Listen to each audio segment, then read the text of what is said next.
You ever have someone you'd take a bullet for, hand you the gun instead? I gave everything to them, my time, my trust, my loyalty, and they didn't just betray me, they threw me off the edge and watched me fall, smiling. My name's Ethan Reyes, I'm 32, work as an IT technician at a hospital network just outside Colorado Springs. Every morning starts the same, cold air biting my face, steam rising from a chipped mug, the dull hum of server fans echoing in my ears. It's not glamorous work, but I loved it. I was the guy people called when things broke, and I never let them down. I clocked in early, stayed late, skipped weekends. It wasn't just a job, it was my way of showing loyalty to the people I trusted most. One of them was Jake, my manager, my best friend since 5th grade.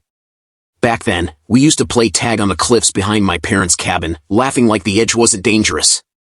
I just didn't know I'd still be playing that game, 20 years later. Jake and we were like brothers.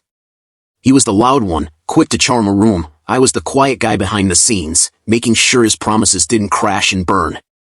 When he landed the manager role, I celebrated like it was our win. I even covered for him when an audit flagged misused funds, just a spreadsheet mix-up. I told compliance, it wasn't, but I cleaned it up for him.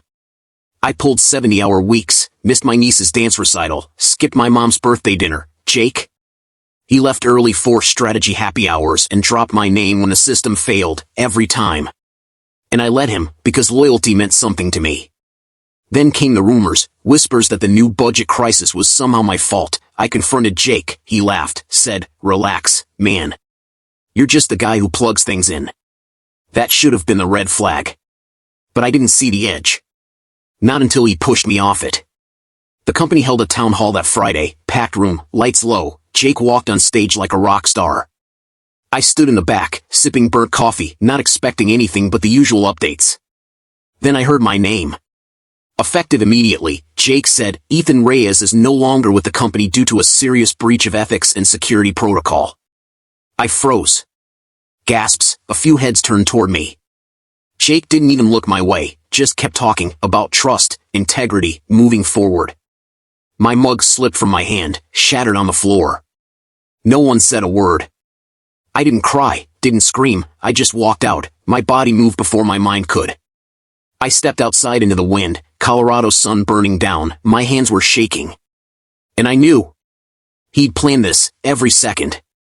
I didn't post about it, didn't rant. I just disappeared.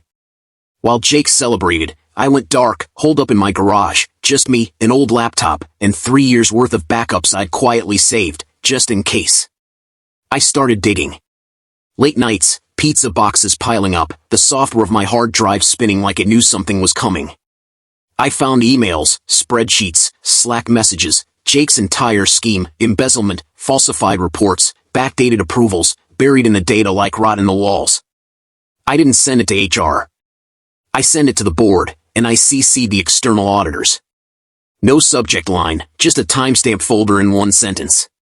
This is the truth. Then I waited, quiet, unshaken.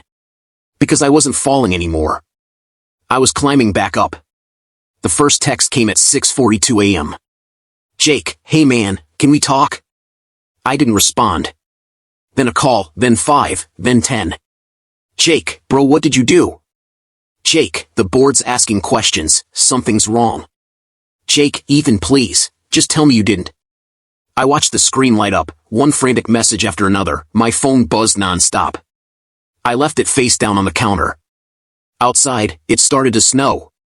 I sipped my coffee and stared out the window like I didn't just flip his world upside down. Let him sweat. Let the walls close in. Because for once, I wasn't the one left in silence. He was. The company's annual leadership summit, hotel ballroom, cameras, investors, press.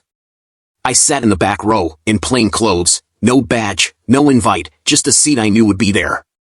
Jake walked on stage. He looked tired, hollow.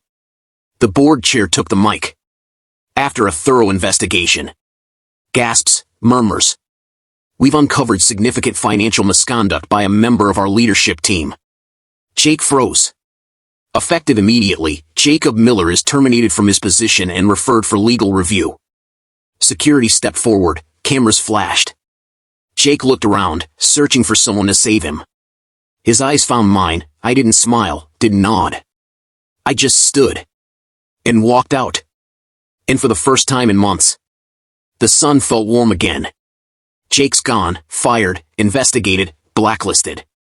Last I heard, he moved back in with his dad, trying to start fresh. Me?